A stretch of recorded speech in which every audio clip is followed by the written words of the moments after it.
Hi, I'm Caitlin Jones at Microsoft. I want to share some tips for making games more inclusive.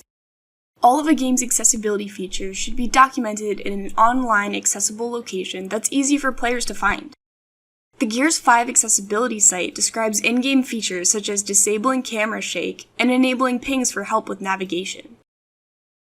Assassin's Creed Valhalla has a support website with commonly asked accessibility questions like, does this game include assist features? And is it possible to replay tutorials or cutscenes? Players can click on each hyperlinked feature for detailed instructions on where to find it in the game's menu.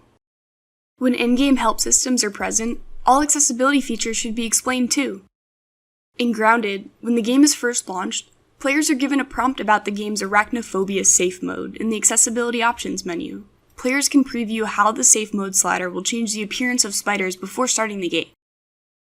In NieR Automata, auto-chip features can be enabled, which assists players by having the game carry out character actions automatically, like attacking enemies, firing weapons, evading incoming fire, and more, without the need for any player input. Certain actions, like selecting the easy difficulty mode, results in an in-game help prompt that asks users if they would like to enable these auto-chip features. During in-game play, the status of the auto-chip feature and the control to turn it on and off is always displayed in the right-hand corner of the screen for future reference.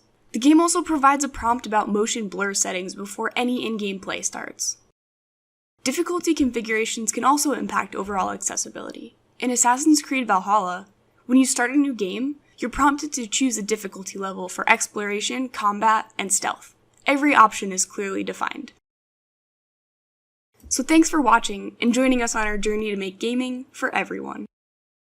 To learn more about how to make games better for everyone, visit aka.ms/xga.